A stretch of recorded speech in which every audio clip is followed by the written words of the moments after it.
Assalamualaikum warahmatullahi wabarakatuh. Untuk pertemuan terakhir kali ini, yang akan saya sampaikan yaitu mengenai pembekalan untuk UAS nanti. Nah, untuk mata kuliah manajemen resiko ini, UASnya akan berbentuk project base ya. Jadi teman-teman karena tidak memungkinkan untuk mengerjakan sendiri, sebetulnya untuk tahun lalu itu saya arrange untuk kelompoknya itu dua orang. Namun untuk tahun sekarang itu kita akan bagi menjadi dua kelompok sehingga hanya akan ada em, dua kelompok ya teman-teman. Nah, di sini nanti saya akan membagikan teman-teman link Google Drive. Dan teman-teman harus mengumpulkan kepada link tersebut paling lambat saat sebelum jadwal UAS. Jadi nanti ketika jadwal UAS itu keluar misalkan tanggal 17 Juli, berarti pada tanggal 17 Juli dan waktu dilaksanakannya UAS tersebut misalkan jam 18.00. Sebelum itu teman-teman harus sudah submit ya. Submitnya kemana? Balik lagi ke si Google Drive ya. Nah, apa saja yang harus disubmit? Yang harus disubmit ini ada 4 hal ya teman-teman ya. Yang pertama yaitu adalah Excel-nya dulu ya. Excel-nya itu berisi tentang risk form-nya. Nanti akan saya buka dan akan saya jelaskan ya. Lalu yang kedua yaitu mengenai laporan manajemen resikonya. Nah, laporan seperti ini profil perusahaan, identifikasi, risk mapping, kesimpulan, dan lain sebagainya. Nah, ini dia ya. Lalu setelah itu, yang harus dikumpulkan itu adalah PPT-nya, dan yang terakhir yaitu adalah eh, apa namanya rekaman ketika kalian eh, apa ya mempresentasikan si hasil analisis kalian gitu ya. Saya mau memperlihatkan contoh dari yang tahun kemarin. Nah, untuk yang tahun kemarin ini dia di PT PLN Pusharlis ya. Jadi tugasnya teman-teman itu minimal ada 5 bidang, 5 bagian, 5 divisi atau 5 departemen. Pokoknya 5 ya. Nah, kalau di sini eh, mahasiswanya mengerjakan dari bidang perencanaan, bidang pro shop, di sini produksi dan workshop, lalu bidang keuangan dan umum, lalu bagian pengadaan, dan bagian K3L. Saya ingatkan kembali, ini semua tidak akan saya share ya. Kalau misalkan teman-teman mau ngeliat, nanti silahkan di pause aja, terus teman-teman eh, berusaha mencari tahu sendiri ya. Saya akan jelaskan mengenai bidang perencanaan ya. Jadi si registernya dulu itu pasti akan ada 5 sheet ya. 5 sheet ini masing-masing dari dari bagian-bagian tertentu gitu ya. Kalau di sini itu adalah divisi perencanaan. Nah, dari setiap divisinya itu teman-teman minimum melakukan identifikasi resiko itu 5 ya. Jadi kalau misalkan 5 dari setiap bagian, maka pada akhirnya teman-teman akan mempunyai 25 resiko gitu ya. Nah, lalu setelah itu di analisis aktivitasnya apa dulu nih? Misalnya pada bagian perencanaan ada aktivitas pekerjaannya pertama mengembangkan dan mengevaluasi perencanaan unit. Nah, di sini aktivitas pekerjaan ini jenisnya masuk ke dalam strategi risiko atau risiko strategik ya. Nanti di sini bisa dilihat teman-teman bisa masuk ke strategik, finansial, hazard, dan operasional. Yang terakhir juga bisa masuk terhadap reputation ya. Ini kurang satu ya. Lalu setelah itu kalian detailkan. Jadi apa yang dimaksud dari mengembangkan, mengevaluasi perencanaan unit sebagai dasar penyusunan RJPP itu apa detailnya? Yaitu ternyata perencanaan RJP dan anggaran tidak akurat. Jadi bahayanya ketika aktivitas ini ternyata tidak akurat, itu akan berpengaruh terhadap apa? Nah, risikonya ada di sini. Kalau misalkan ini terjadi, risikonya yaitu kegiatan operasional dan produksi terganggu karena anggarannya yang tidak mencukupi. Nah, ini kan kemarin udah ditugasin ya sebenarnya ya teman-teman ya, sampai kepada kolom E ini. Lalu untuk pengendaliannya bagaimana saat ini? Ya, jadi yang sudah dilakukan oleh perusahaan apa sih?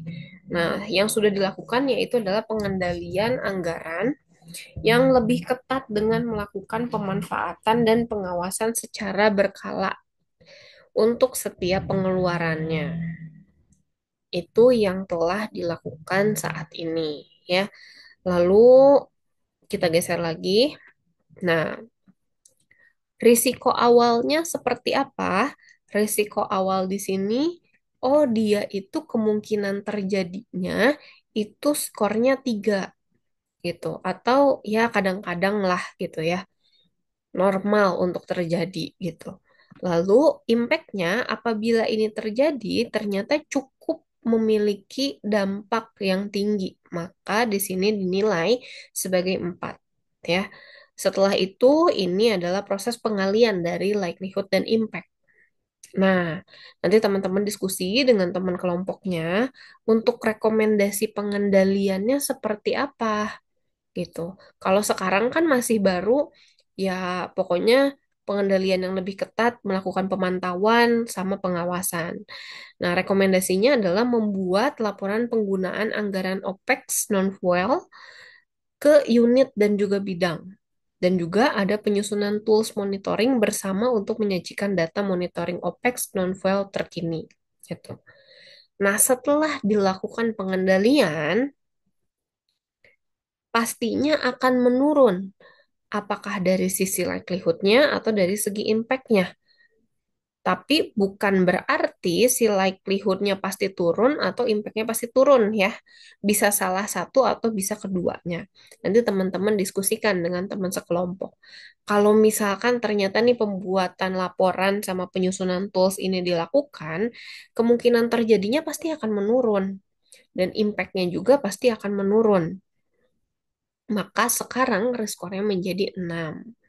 Nah, risiko akhirnya apa? Kalau misalkan di sininya 6, berarti misalkan ini adalah moderate gitu ya.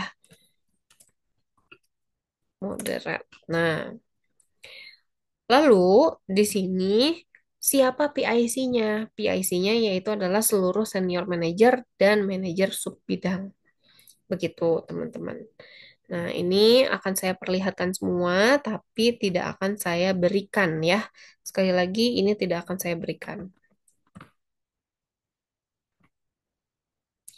Kok malah makin besar?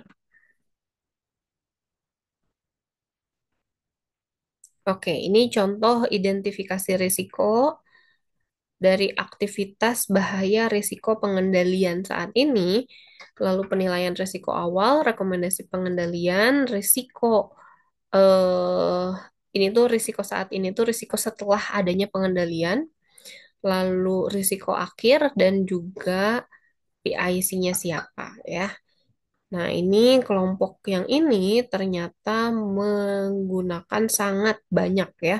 Satu divisinya dia ngelis sampai 10 gitu. Bidang pro shop di sini, produksi dan workshop. Nah, sebanyak ini. Bidang keuangan, komunikasi, dan juga umum ada 10. Jadi masing-masing ada 10. Oh, ini ada yang 5 untuk bidang pengadaan. Bagian K3L juga ada 10 ya. Jadi total ada 45 resiko. Lalu resiko tersebut diapakan? Direkap teman-teman. Nah, di sini rekapannya semuanya. Kalau tadi masing-masing itu kan di satu sheet itu satu apa namanya? resikonya itu ditulis di sini ya. Nah, di kolom E ya. Nah, setelah direkap, maka nama-nama resiko tersebut dikopikan ke sini, lalu diberikan risk ID. Risk ID itu sesuai dengan nama divisinya. Kalau ini adalah divisi perencanaan, ternyata kelompok ini menggunakan REN S1, REN S2, REN S3. Apa artinya? Ini adalah divisi. Awalnya divisi rencana, S itu adalah strategik. Satu. Berarti risk ini adalah risk di dalam divisi perencanaan yang berpengaruh atau diklasifikasikan kepada strategic risk yang pertama, begitu. Lalu, risiko awal ini tinggal dikopiin dari yang tadi. Risk level di sini sebetulnya ini adalah terjemahan dari si risiko awal ya, teman-teman. Jadi kalau misalkan tiga itu artinya terkadang, lalu empat di situ artinya mayor, terus risk treatment-nya itu berarti harus digimanain gitu ya. Kalau di sini risk score-nya 12, berarti eh akan digimanain nih risk treatment-nya gitu ya, menurut kelompok kalian. Nah, di sini risk treatment-nya mereka ingin mengontrol si risiko tersebut. Bagaimana caranya? Yaitu melalui pengendalian anggaran yang lebih ketat dengan melakukan pemantauan dan lain sebagainya. Nah, ini sebetulnya kelompok ini salah ya, teman-teman ya. Bukan pengendalian anggaran yang lebih ketat. Nah, ini salahnya dia itu mengcopy dari yang ini, pengendalian saat ini. Padahal seharusnya yang rekomendasi pengendalian. Nah, sehingga nantinya akan didapatkan risiko saat ini setelah dilakukan pengendalian ya. Turun tuh likelihoodnya yang awalnya 3, di sininya 3, jadi 2. Yang awalnya impactnya 4, jadi 3. Yang awalnya reskornya 12 jadi 6. Karena ini adalah sistem pengaliannya ya gitu. Lalu diterjemahkan dua ini menjadi jarang. Nah, ini dia menggunakan keterangan kalau misalkan satu itu untuk likelihoodnya sangat jarang, untuk impactnya tidak signifikan, untuk skornya 2 itu likelihoodnya jarang, dan lain sebagainya ya. Ini biasanya menggunakan rumus HLOOKUP atau VLOOKUP atau dia menggunakan rumus if di sini ya. Nah, lalu risiko akhirnya ini silahkan dinilai sama teman-teman. Kalau 6 berarti apa, 4 berarti apa, 3 berarti apa ya. Nanti setelah selesai semuanya, ini saya perlihatkan terlebih dahulu ya. Untuk perencanaan dia ada 10 risiko, lalu pro shop dia ada 10 resiko tadi ya, keuangan ada 10 resiko, terus pengadaan 5 resiko, dan K3L ada 10 resiko. Jadi totalnya ada 45 resiko. Nah, kalau teman-teman nanti minimal akan ada 25 resiko. Boleh nggak Bu kalau makin banyak? Boleh ya, tentu boleh banget gitu.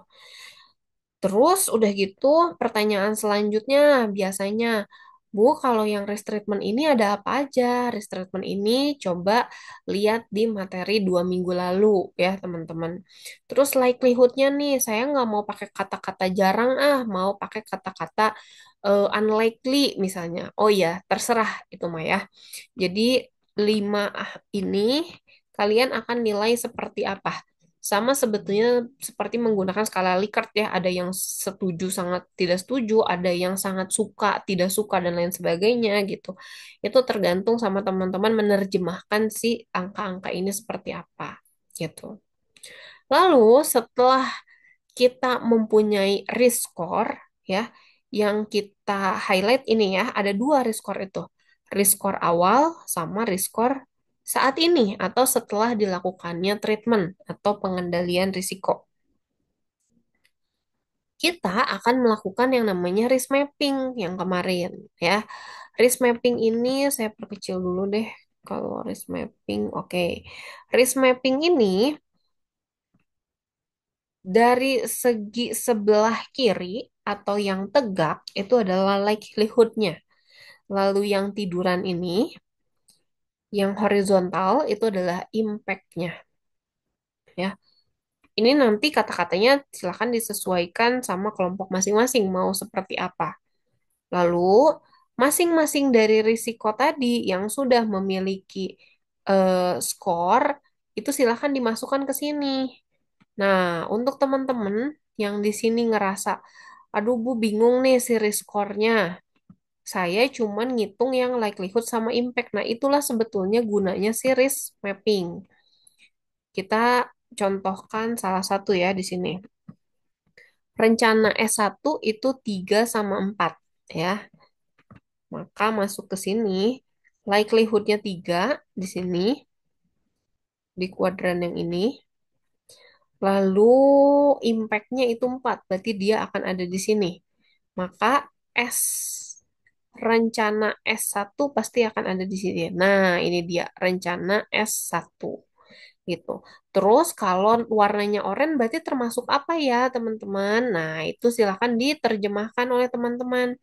Oh, menurut kami kalau yang oranye ini resikonya moderat. Kalau yang merah ini high risk. Kalau yang ini katastropik. Kalau yang kuning berarti harus hati-hati misalnya. Atau yang hijau itu low risk. Yang biru itu diterima saja. Atau tidak usah dilakukan pengendalian misalkan. Nah, itu tergantung teman-teman sekalian ya. Nah, itu sebetulnya untuk UASnya teman-teman ya, untuk si apa ini? Excel-nya gitu ya. Nah, cuman saya menekankan pada teman-teman, pastinya apalagi kelas karyawan mungkin akan kesulitan untuk langsung bertemu gitu ya. Jadi silahkan mengerjakan di spreadsheet untuk pengerjaan secara bersama-sama ya. Selanjutnya, karena ini adalah tugas kelompok, nah seperti yang sudah-sudah biasanya yang namanya tugas kelompok ada aja yang ngerjain banyaknya si A, yang ngerjain dikitnya si B, dan lain sebagainya. Jadi nanti penilaian dari saya itu bukan hanya penilaian saya semata, tapi penilaian dari teman-teman juga ya. Jadi misalkan kelompoknya itu ada si A, B, dan C. Si A menilai si B ini 70, tapi harus disertakan dengan alasan. Alasannya, misalkan si B ini adanya tiba-tiba pas akhir aja, Bu. Pas awal-awal dia nggak pernah ngebantuin. Misalkan seperti itu, ya. Lalu diberikanlah nilai 70. Tapi ketika presentasi dan lain sebagainya, saya menilainya nilai kelompok gitu ya. Nilai kelompok dan untuk individunya biasanya nggak terlalu jauh dari kelompok gitu. Kalau si A 75 ya si B kira-kira di 78 dan nggak akan jauh-jauh dari situ gitu ya. Gitu. Terus nanti saya nilai misalkan di 80, tadi 70 dan 80. Akhirnya nilai akhirnya menjadi 75. Lalu ditambahkan dengan poin keaktifan. Begitu ya, teman-teman ya. Jadi untuk nanti teman-teman yang merupakan tim pencatat ke poin keaktifan itu jangan lupa untuk disetorkan juga karena biasanya itu sangat berarti untuk menolong nilai teman-teman di sini, apalagi UAS ya. Oke, untuk eh apa ya ini? Presentasinya apa aja sih? Ini tidak ada aturan baku ya, teman-teman. Ini saya hanya memperlihatkan gitu ya. Pembahasannya ada profil perusahaan, manajemen resiko di perusahaan, overview struktur organisasi, organ pengelola resiko, tugas dan tanggung jawab, penerapan manajemen, sumber daya, wah, dan lain sebagainya ya. lalu sampai ke risk register, dan terakhir ada peta risiko dan kesimpulan. Begitu, teman-teman. Tapi, teman-teman kalau yang nggak punya data sekomplit ini, silahkan cari sebisanya, ya. Lalu yang mau saya perlihatkan adalah ini ya, laporan. Nah, ini adalah laporannya dari profil perusahaan, visi, misi, struktur organisasi, bidang, aktivitas pekerjaannya, lalu identifikasi resiko, tinggal dikopiin. Nah, dari masing-masing bidang, lalu hingga risk mapping.